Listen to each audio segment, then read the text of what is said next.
So, Tyler Hoechlin, who is the English voice for Sephiroth in the Final Fantasy VII Remake Trilogy, was recently doing a panel at GalaxyCon when one amazing fan asked him about Sephiroth. Now look, Tyler doesn't speak a whole lot on Sephiroth or Final Fantasy VII. It's pretty rare. So when he does say something, I think it's important that we check it out just to kind of get his insight and gauge how he's feeling about the whole thing. It's usually pretty cool and pretty fun. So that's what we're going to be checking out in today's video. So I am Curious Corduroy. If you are new here, thanks for taking a chance on the channel and clicking on the video. If you're a returning viewer, thank you. It means a lot that people actually watch these videos and come back for some reason. And without further ado, let's check out Tyler's response in regards to this Sephiroth question, which is pretty cool. Hi. Hi, my name is Dana.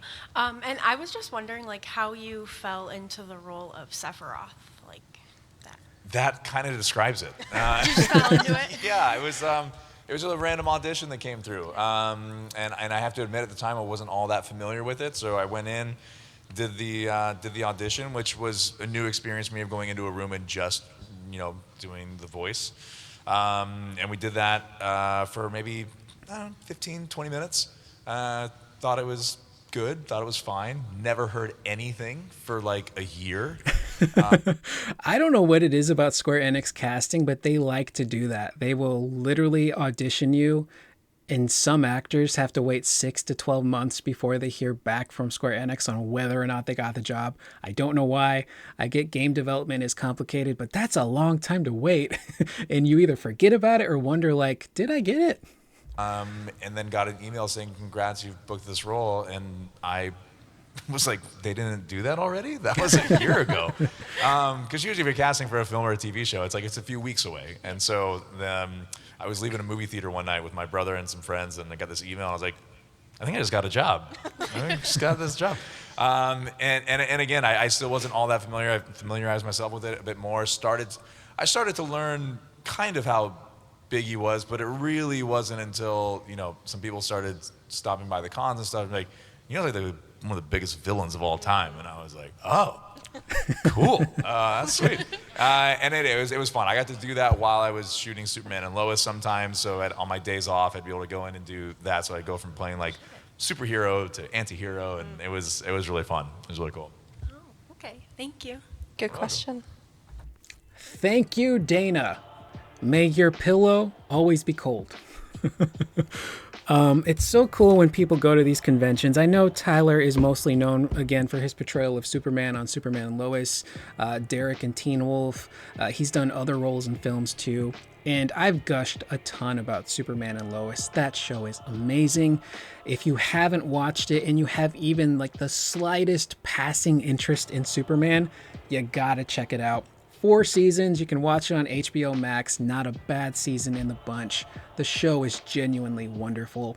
And I think maybe some people avoided it because it was on the CW, and at that time, the CW didn't have the greatest reputation when it came to quality television. Some of their shows were hit or miss, but Superman and Lois, the only thing CW about that show was the fact that it aired on the CW. The production, the writing, the visual effects, the action, the acting was all top notch. If you didn't know that it was on the CW, you'd probably think it was some sort of big budget streaming show. It's that good. But they managed to take a character like Superman, who can sometimes be a little boring because he's this nearly invincible superhero, this big blue Boy Scout. How do you make him interesting? And that show, with its writing, the performance from Tyler, they managed to make Superman and Clark Kent, they never forget about Clark, layered, interesting, relatable. You can't help but root for him, and he's actually vulnerable in the show. So, wonderful show. Check it out. But I also genuinely love his portrayal of Sephiroth, and we've kind of gotten a little bit in the Remake Trilogy. From Remake to Rebirth, a lot of it is exposition on the part of Sephiroth. There's that big scene where he's guiding Cloud through that big void and explaining to him what it is that he wants to do. And we've gotten some different iterations of Sephiroth and Tyler's portrayal in particular. There's the pre-snap Nibelheim Sephiroth, who's working with Cloud, and then there's obviously, evil, very menacing Sephiroth that I think he does a great job at. And that makes me really excited to hear his portrayal of the character in part 3, because part 3 is the finale. I would assume there's going to be way more Sephiroth showing up in part 3. We have to learn what his entire plan is. What is his end game? And I think that would involve way more Sephiroth. So to see more from Tyler in that game, to hear more rather of, how he's going to voice the character, I think is super exciting. It also kind of makes me wonder, will we get different Sephiroths in part 3? We've seen a few different Sephiroths already. There's the Sephiroth on the Edge of Creation who speaks a little bit differently compared to the Sephiroth we've been seeing pop up throughout Remake and Rebirth. Obviously, the real Sephiroth, I like to describe it as he's marinating in the Northern Crater. There's that version of the character. But then you think about like the Ever Crisis stuff, and I would assume they'd want to pull the important bits of that story and place it into part 3 to kind of flesh out more of Sephiroth's overall motivations and goals, and that would include a younger Sephiroth. So it makes me wonder, would they have Tyler, kind of do what Cody Christian did with his Nibelheim Cloud and voice a younger character, or would they bring someone else in to voice a young Sephiroth? There's a lot of possibilities there, and so much of what Tyler has to do can be really difficult because Sephiroth can be very monotone, kind of emotionless, but he's also delivering these kind of riddle-filled sentences about what it is he wants to do and how he's going to do it. It's hard to pull off that kind of stuff. But some of my favorite line deliveries from Tyler, funny enough, are all single-word things. There's in Nibelheim, after you fight the Materia Guardian, and he just walks up to Cloud and he's like, "Nice work."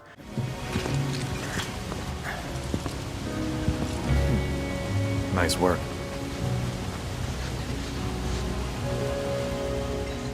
I'm like, that's cool, man, because that's like in one line you hear like a version of Sephiroth who's a regular dude.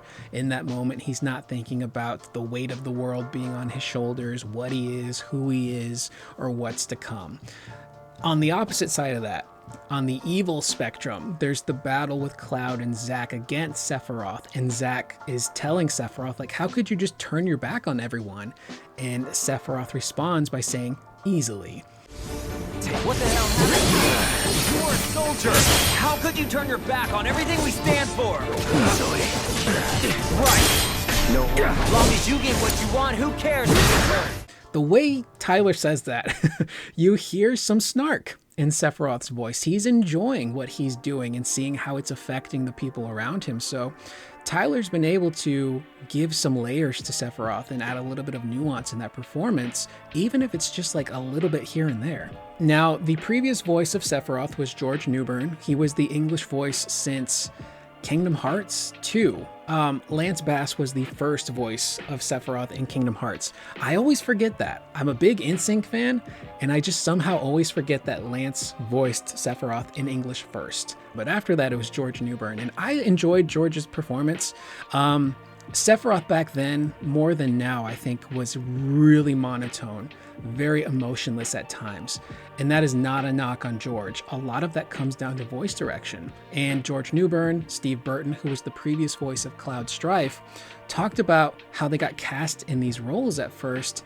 And the first bits of direction they were given were, we need you guys to be as emotionless and monotone as possible, which is really nuts when you think about it, because Sephiroth, okay, but Cloud, there's more to Cloud, and Steve Burton recognized that.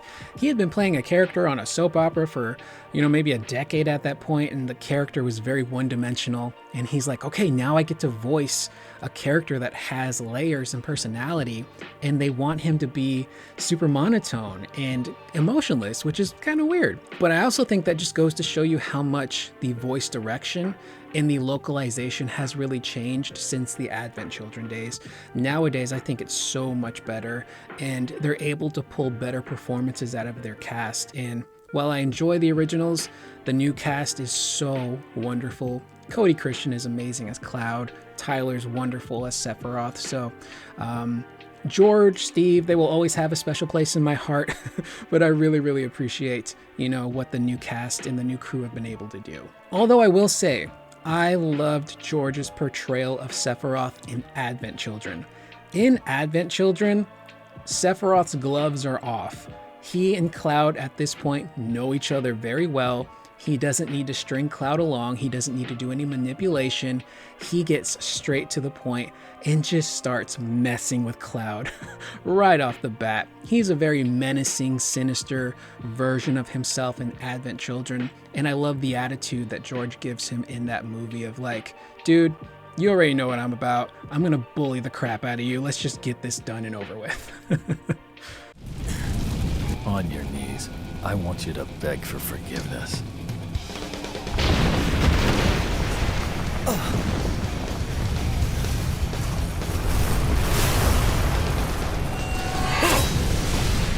Now what's funny is when it comes to Sephiroth, Superman is always around. What do I mean by that? George Newbern voiced Superman in a number of DC animated projects for probably well over a decade. Tyler portrayed Superman in live action. Here's where it gets crazy. The Japanese voice for Sephiroth also voiced Superman in the Japanese version of the Lego movie.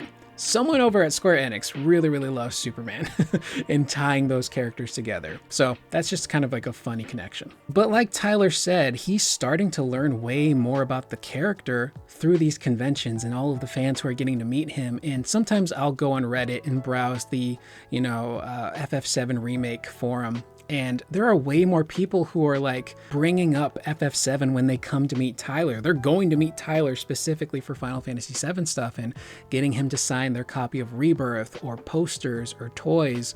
And they're posting their interactions with him on Reddit. And he seems to really like it and enjoy it. I think there was one person who even said that he recited the 7 seconds till the end dialogue to that fan because they asked him to do it and he was super cool about it. So he's clearly into it. And one of those fans said to him like, look, we really like you as Sephiroth. You should do more of these appearances and conventions.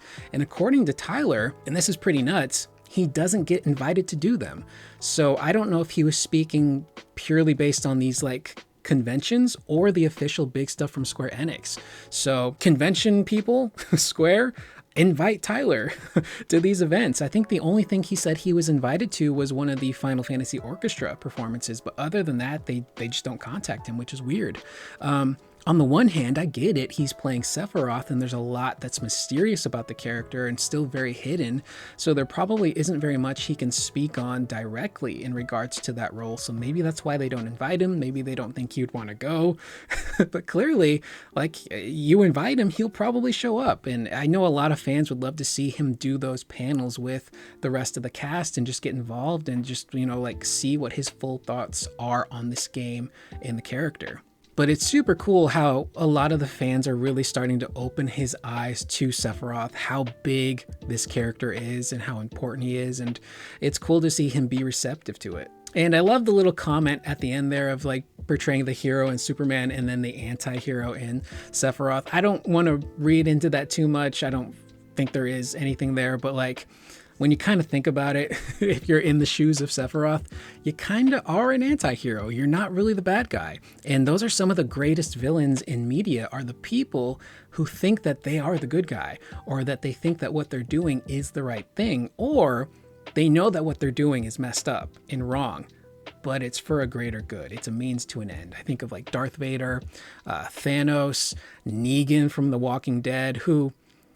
Negan was a complicated character because he was really just mean and cruel at times. But like part of it was him like putting on a show to protect his own people. But whenever Negan showed up on The Walking Dead, my stomach just got super nervous. And I'm like, I don't know what this man's going to do. I don't know if he's going to tell a joke or cut somebody's stomach open and then their intestines fall out. I don't know what he's going to do. It's terrifying, but he's a compelling character. I fed him spaghetti. And that's kind of Sephiroth. You look at Sephiroth, he's been manipulated his whole life. He's been told what to do and where to go, had decisions made for him. So when he finally takes his life into his own hands and he decides to burn it all down again, that is Sephiroth. He's making that choice, and the developers confirm that in the Ultimanias. Like, there's no influence there from Genova or Shinra. Although you can make the argument that, through earlier forms of manipulation from people like Hojo and Genova, that informs how he makes that decision. But either way, that's all Sephiroth when he decides to burn things down in Nibelheim. And maybe that's what Sephiroth is doing. Maybe he wants to do something that is kind of good, save people. It's just how he's going about it, really messed up. So either way, it's always super cool to hear from Tyler in regards to Final Fantasy and Sephiroth, and to see him learn more about the character, see people, inform him of how popular this character is and bring more of it to his attention is cool. Again, he seems super into it and receptive. It's just up to, places like Square Enix and these conventions to bring him out and hang out with other Final Fantasy people. I think he'd actually really enjoy that. So he's a cool dude. I'm a fan of his. Superman and Lois is wonderful. Check it out. With that being said, that's the video. I am Curious Corduroy. Let me know in the comments down below, what do you think so far of Tyler's portrayal of Sephiroth? Do you have a favorite line delivery from Tyler Sephiroth like I do? Again, nice work and easily some of the greatest lines. Let me know in the comments down below. I am Curious Corduroy. I will see you guys in the next video. Please remember to always be excellent to one another.